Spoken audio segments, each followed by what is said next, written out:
Assalamualaikum warahmatullahi wabarakatuh. Perkenalkan, nama saya Fitriani, NIM F 2018-011163. Nah, pada kesempatan kali ini saya akan membawakan materi mengenai pengembangan obat. Di sini yang pertama ada sejarah pengembangan obat. Pada abad 20, yang pertama itu obat sintesis, yaitu membuat senyawa baru atau struktur molekul baru sebagaimana yang dihasilkan tumbuhan atau hewan, atau merupakan senyawa tersebut. Contoh penemuan senyawa penisilin sebagai antibakteri pada jamur yaitu Penicillium sp. Pada awal abad 20, perkembangan pesat obat sintetik, contohnya itu narkotik, hormon, insulin, antibiotik, antikonvulans, psikotropik, dan anti kanker. Nah, ditemukannya sumber obat tidak hanya dari tanaman juga, namun ada sumber lainnya yaitu seperti jamur dan bakteri. Adapun definisi dari pengembangan obat yaitu merupakan ilmu pengetahuan yang mempelajari penemuan, pengembangan, identifikasi dan interpretasi cara kerja senyawa biologis aktif obat pada tingkat molekul, atau ilmu yang mempelajari hubungan struktur kimia suatu senyawa atau obat dengan aktivitas biologisnya. Adapun ruang lingkupnya yaitu isolasi dan identifikasi senyawa yang secara empirik telah digunakan untuk pengobatan. Yang kedua yaitu untuk mencari hubungan struktur kimia dengan aktivitas biologis obat. Yang ketiga yaitu sintesis struktur analog. Yang keempat struktur induk baru. Yang kelima mencari hubungan struktur kimia dengan aktivitas biologis obat. Kemudian ada yang mengembangkan hubungan struktur kimia dengan aktivitas biologis obat melalui sifat fisika kimia dengan bantuan statistik. Dan yang terakhir yaitu mengembangkan rancangan obat tersebut.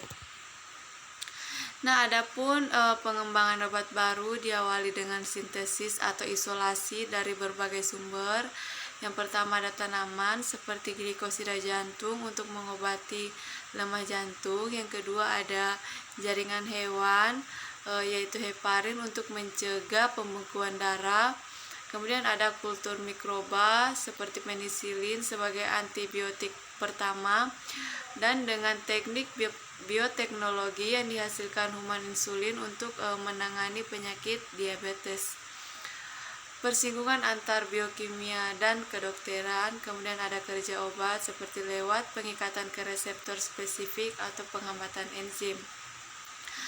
Pengembangan obat baru juga yaitu dapat pengetahuan mengenai molekul dan jalurnya penting untuk pengembangan obat. Kemudian sebagai obat efektif lebih penting ketimbang modulator kuat.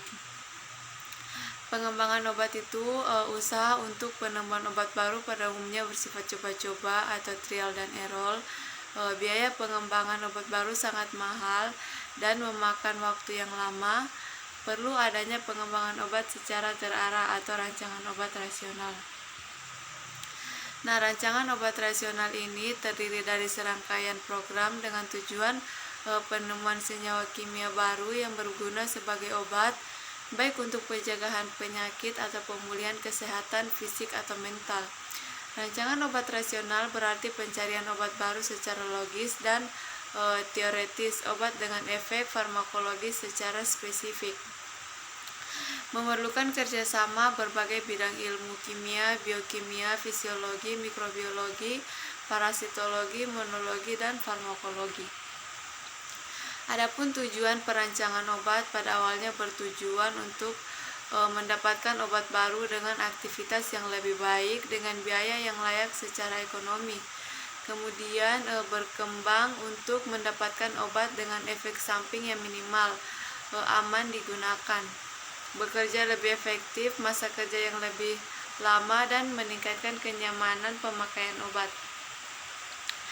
Contoh hasil pengembangan obat rasional yang pertama ada pradiloxin yang digunakan sebagai obat penunjang atropin pada pengobatan keracunan oleh senyawa organofosfat.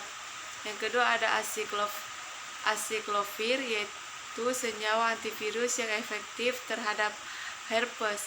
Yang ketiga ada brocresin sebagai antihistamin. Yang keempat ada katropil sebagai antihipertensi. Kemudian ada alfa metildopa sebagai antihipertensi. Nah, sini ada pun skema pengembangan obat baru dan tahap uji klinik. Yang pertama itu pencarian senyawa aktif, yang kedua penapisan farmakologi, kemudian uji farmakologis lanjut. Setelah itu dilakukan uji klinis fase 1 yaitu uji keamanan, kemudian uji klinis fase 2 yaitu uji efikasi, kemudian uji klinis fase 3 yaitu efikasi multi cancer, kemudian mengaplikasikan obat baru tersebut. Setelah itu dilakukannya pemasaran obat, kemudian uji klinis fase 4 yaitu post marketing.